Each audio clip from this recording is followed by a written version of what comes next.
Hello दोस्तों, कैसे हो आप। मैं भावना आपका स्वागत करती हूँ आपके यूट्यूब चैनल स्टूडेंट इंडिया पर।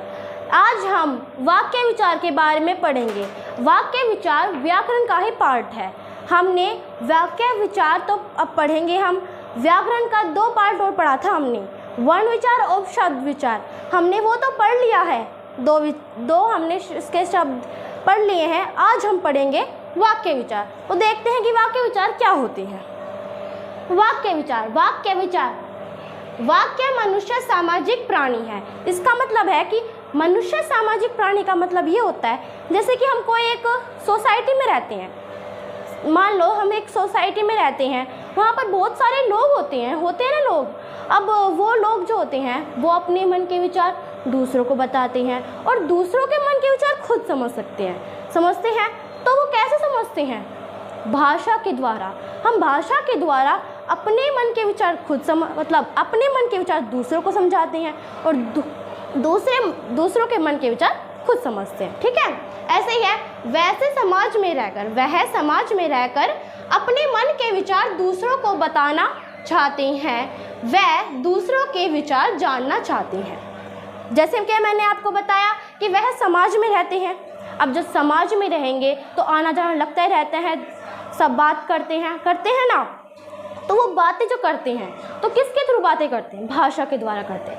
ऐसा थोड़ी ना होता है कि वो गए मिलकर आ गए, ऐसा नहीं होता। वो जाते हैं, फिर उनसे थोड़ा बातें करते हैं। बातें वो कैसे करते हैं? किसके थ्रू बातें करते हैं? भाषा के द्वारा।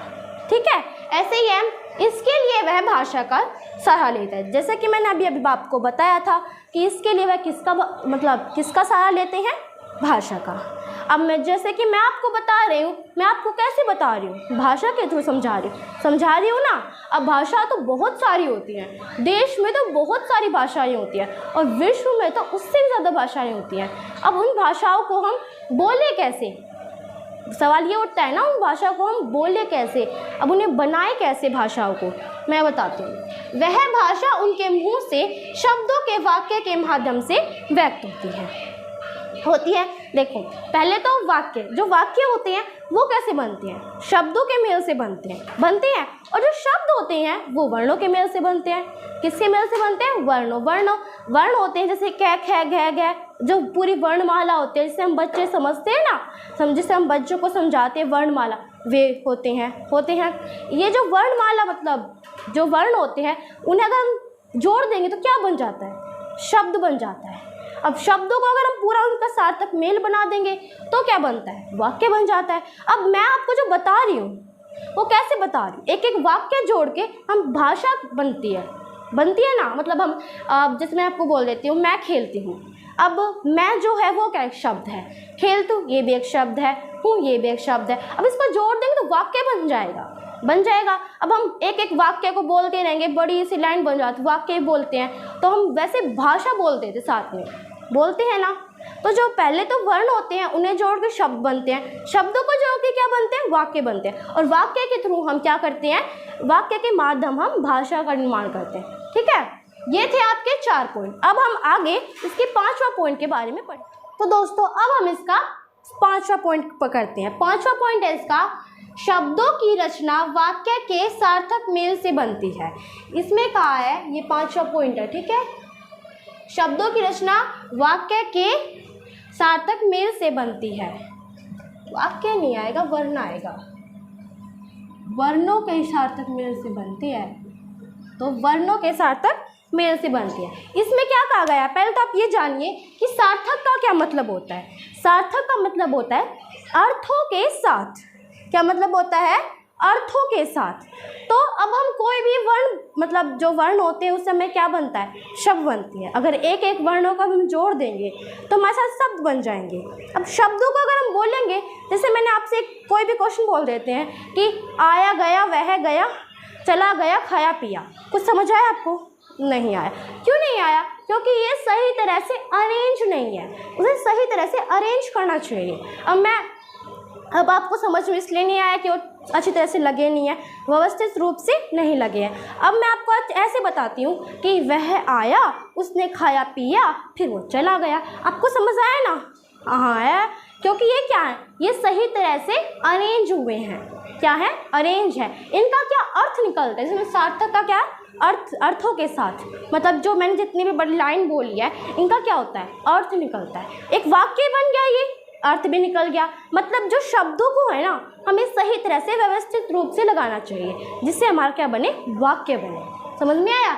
ऐसे ही हमारा सिक्स्थ, ये हमारा है, सॉरी ये हमारा सिक्स्थ है और ये हमारा है सेवंथ।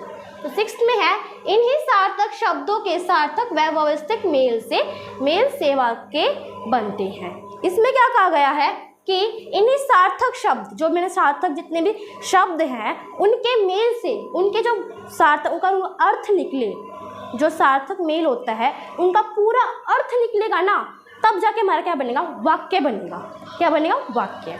उसी प्रकार सेवंथ है हमारा, वाक्य भाषा की सबसे छोटी इकाई है जिनके द्वारा लिखने या बोलने वाले के मन में ऐसे समझ में आ जाता है। इस तरह से हम कह सकते हैं कि मनुष्य के विचारों को व्यक्त करने वाले शब्द समूह जो व्यवस्थित हो तथा आशा प्रकट करे उसे वाक्य कहते हैं। इसमें क्या कहा गया है, इसमें कहा गया है कि जो वाक्य है ना वो भाषा की क्या है, सबसे छोटी इकाई है। वो तो है।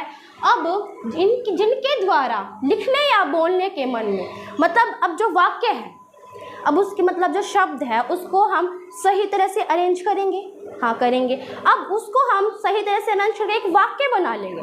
अब वाक्य को हम बोलेंगे ना तो हमारे जो मन की जो आशा है, मतलब हम जो बोलते हैं वो दूसरों को क्या समझ में आ जाती है। समझ में आया।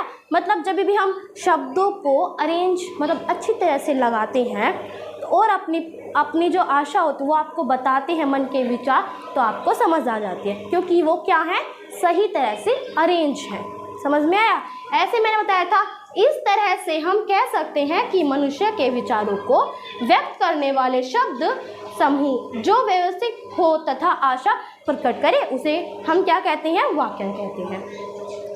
इसमें क्या है कि मनुष्य कौन है, जैसे हम के विचारों को व्यक्त मतलब दूसरों को बताएं करने वाले शब्द समूह, मतलब जो वर्णों का समूह बनता है तो शब्द बनते हैं ना, तो शब्दों का समूह जो व्यवस्थित हो। मतलब इसमें क्या कहा गया है कि जो शब्द होते हैं उनका अगर समूह अगर हमें ठीक प्रकार से लगाएं, अगर हम उसे अच्छी तरह से लगाते हैं तो तथा आशा प्रकट करें, मतलब फिर अपनी जो उन्हें अच्छी तरह से लगा लेंगे, फिर अपने अंदर की जो आशा है, पूर्ण आशा, उसे दूसरों को बताएं तो वो क्या कहलाते हैं, उसे हम वाक्य कहते हैं।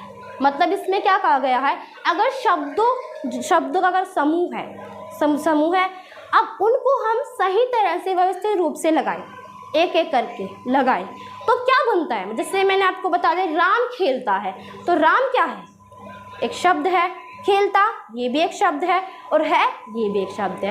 अब इनको क्या किया गया है, इनको जोड़ दिया गया है। अब एक एक करके उसे अरेंज कर दिया ना, एक एक करके अरेंज। अब जो हमने उसे अरेंज किया है तो वो क्या बना, एक वाक्य बना है। मतलब हमने व्यवस्थित रूप से जोड़ा तो हम अपने मन के विचार आपको बता रहे हैं, उन्हें जोड़ के तो वो क्या बन जाते हैं, वाक्य बन जाते हैं। इसे हम वाक्य की डेफिनेशन भी कह सकते हैं। ठीक है। अगर आपको ये वाक्य का समझ में आ गया हो ना तो मैं बताती हूँ कि वाक्य के अंग कितने होते हैं। तो दोस्तों अब हम करेंगे वाक्य के अंग, जिसे हम इंग्लिश में कहते हैं पार्ट ऑफ सेंटेंस। अब जो वाक्य के अंग, आप ये समझ रहे होंगे कि वाक्य के जो भेद होते हैं ना, आप वो समझ रहे होंगे, बट ये वो नहीं है, ये वाक्य के अंग है। अंग का मतलब जैसे कि आपसे कोई पूछ लेता है कि अपने अंग बताइए, तो आप क्या बताते हैं, हाथ, पैर, मुंह, नाक, कान, आँख, ये बताओगे। अगर आपसे ये पूछ लिया जाए कि आप अपने भेद बताओ, तो आप क्या बताओगे कि स्त्री और पुरुष, आपके कितने भेद हैं, 2, स्त्री और पुरुष, आप ये बताओगे। उसी प्रकार उन्होंने हमसे क्या पूछा है कि वाक्य के अंग बताने हैं, वाक्य के प्रकार नहीं, अंग क्या होते हैं, तो अंग बताने हैं। ठीक है। जो अंग होते हैं ना वाक्य के, वे बताने हैं। तो वाक्य के अंग होते हैं 2। कौन कौन से, एक होता है हमारा उद्देश्य और दूसरा होता है हमारा विधेय। उद्देश्य सब्जेक्ट होता है और विधेय हमारा प्रेडिकेट होता है। जो उद्देश्य होता है वो इंग्लिश में क्या कहलाता है, हमारा सब्जेक्ट कहलाता है, और जो विधेय होता है वो इंग्लिश में क्या कहलाता है, हमारा प्रेडिकेट। ठीक है, तो अब हम उद्देश्य के बारे में पढ़ेंगे, जिसे हम इंग्लिश में सब्जेक्ट कहते हैं। ठीक है, तो दोस्तों अब हम वाक्य के अंग पढ़ेंगे। तो मैंने आपको बताया था हम वाक्य का पहला अंग कौन सा है, हमारा उद्देश्य, उसके बारे में पढ़ेंगे। तो उद्देश्य वाक्य का अंग, उद्देश्य वाक्य का ये अंग हटा दीजिए। उद्देश्य वाक्य का अंग है जिसके विषय में कुछ कहा जाए, उसे उद्देश्य कहते हैं। इसमें क्या कहा गया है कि उद्देश्य वाक्य का अंग है, आपको पता है, और इसकी जिसके विषय में बताया जाता है उसे उद्देश्य कहते हैं। इसका मतलब है विषय में, मतलब जिसके बारे में बताया जाता है, जो कार्य सेंटेंस होता है, जो कार्य कर रहा हो, जैसे कौन कर रहा है, जो कार्य को करता है ना, उसे हम क्या कहते हैं, उद्देश्य कहते हैं। हम एग्जाम्पल के द्वारा समझें। राम सो रहा है, इसमें जो है राम है वो कार्य क्या कर रहा है, सोने का कार्य कर रहा है। और इसमें किसके विषय में पूछा गया है, राम के विषय में पूछा गया। क्यों? क्योंकि जो कार्य है वो कौन कर रहा है, किसके बारे में बताया जा रहा है, किसके बारे में बताया जा रहा है, राम के बारे में बताया जा रहा है। तो राम क्या हुआ, हमारा उद्देश्य है। जो वाक्य को लीड करता है ना, उसे हम उद्देश्य कहते हैं, जिसके बारे में बताया जाता है। तो राम हमारा क्या होता है, उद्देश्य। ऐसे ही है राजू खाना खाता है, तो राजू है वो क्या खाता है, खाना खाता है। तो जो खाना है वो कौन खाता है, राजू खाता है। विषय में किसके बताया जा रहा है, राजू के विषय में बताया जा रहा है। तो हमारा उद्देश्य भी राजू ही है। ठीक है, ऐसे हमारा ये है, किसान फल लगाता है। तो जो किसान है वो क्या करता है, फल लगाता है। तो जो फल है वो कौन लगा रहा है, वो किसान लगा रहा है, किसान लगा रहा है। जो कार्य है वो कौन करता है, वो किसान कर रहा है। तो मैंने आपको बताया था कि उद्देश्य मतलब मैंने सब्जेक्ट होता है, तो सब्जेक्ट मतलब कर्ता। आपको पता है ना, सब्जेक्ट को कर्ता कहते हैं, कि जो कार्य को करता है उसे हम कर्ता कहते हैं। ठीक है, तो जो कार्य है वो कौन कर रहा है, किसान। तो ये हमारा उद्देश्य है। ऐसे ये जवान देश की रक्षा करते हैं, तो जवान है वो क्या करते हैं, देश की रक्षा करते हैं। तो जो देश की रक्षा कौन कर रहा है, जवान कर रहा है। तो हमारा जवान क्या हुआ, उद्देश्य। ये सेंटेंस को लीड करता है। ऐसे ही हमारा है, इन वाक्य में राम, राजू, किसान, जवान के विषय में बताया जा रहा है, इसलिए राम, राजू, जवान, किसान क्या हुए, हमारे उद्देश्य हो। समझ में आया? अगर आपको ये उद्देश्य का समझ में आ गया हो तो हम वाक्य का दूसरा अंग पढ़ेंगे। कौन सा है हमारा दूसरा अंग, विधेय। तो दोस्तों अब हम करते हैं वाक्य के अंग का दूसरा भेद। दूसरा भेद है हमारा विधेय। तो विधेय वाक्यों में उद्देश्य के बारे में जो भी कुछ बताया जाए, हम यहाँ लिख देते हैं, कुछ भी बताया जाए उसे विधेय कहते हैं। इसमें क्या कहा गया है, इसमें कहा गया है कि आपको पता है उद्देश्य क्या होता है। मैंने आपको बताया था कि उद्देश्य जो सेंटेंस होता है ना, उसका जो व्यक्ति होता है, जो कार्य को मतलब वाक्य को लीड करता है, उसे उद्देश्य कहते हैं हम, और उसे हम उद्देश्य कहते हैं ना। अब जो वाक्य है, अब इसमें ये पूछा गया कि वाक्य के बारे में बताइए। जो वाक्य है ना, मतलब उद्देश्य है, उसका उद्देश्य है, उस जो काम कर रहा है ना, उसके बारे में बताइए। अब जैसे राम खेलता है, तो राम तो हमारा उद्देश्य हो गया, राम के बारे में बताया जा रहा है। तो राम है वो कार्य क्या कर रहा है, हमें उसके बारे में बताना है। ठीक है, तो जो कार्य कर रहा है ना, वो हमारा विधेय कहलाता है। तो हम उदाहरण के साथ उसे समझेंगे। तो हमारा पहला है, करण खेल रहा है। मैंने आपको भी बताया, जो करण होता है, मतलब जो करण है वो वाक्य को लीड कर रहा है, मतलब उसके विषय में बताया गया है, तो वो क्या हुआ, हमारा उद्देश्य हुआ।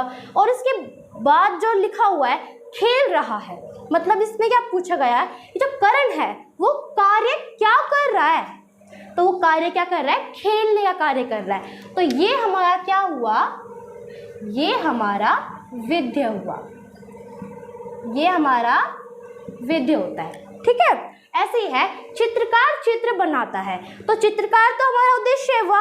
क्यों? क्योंकि वो सेंटेंस को लीड कर रहा है और साथ ही ये क्या है, उसके विषय में बताया जा रहा है। ठीक है, ऐसे ही जो बचा है लास्ट का, जो लास्ट का बचा है, मतलब जो चित्रकार है वो कार्य क्या कर रहा है, बताइए क्या कार्य कर रहा है, वो चित्र बनाने का कार्य कर रहा है। तो जो बचा है ये चित्र बनाने का कार्य, वो क्या हुआ, उसका विधेय हुआ। ठीक है, ऐसे ही है सीता खेलती है, तो जो सीता है वो क्या कार्य कर रही है, वो खेलने का कार्य कर रही है। सीता तो हमारा उद्देश्य हो गया और खेलना हमारा विधेय हो गया। और जो मंजूरी है ये क्या कार्य करे, नाचने का कार्य करे। तो मंजूरी हमारा उद्देश्य और जो बाकी बचा हुआ हमारा क्या हुआ, विधेय। कोई भी जगह वाक्य होता है ना, उसका जो जिसके विषय में बताया जाता है वो तो हमारा क्या होता है, उद्देश्य होता है, और जो बाकी का जितना बचा होता है ना वो हमारा क्या होता है, विधेय होता है। ठीक है, बस इसमें इतना ही है कि जिसके विषय में बताया जाता है वो तो हमारा उद्देश्य है, और जो कार्य कर रहा होता है वो हमारा क्या कहलाता है, विधेय कहलाता है। समझ में आया। अब इसके बाद हम करेंगे वाक्य के भेद, जो कि मैं आपको इस वीडियो में नहीं बताऊंगी, मैं आपको इसके अगले वीडियो में बताऊंगी। ठीक है, अगर आपको मेरा ये वाक्य का टॉपिक समझ में आया तो इस वीडियो को लाइक करना, सब्सक्राइब करना और शेयर करना। अगर आपको ये समझ में या कोई इसमें कोई डाउट हो तो मुझे कमेंट सेक्शन में लिख के ज़रूर बताना। Thanks for watching my video.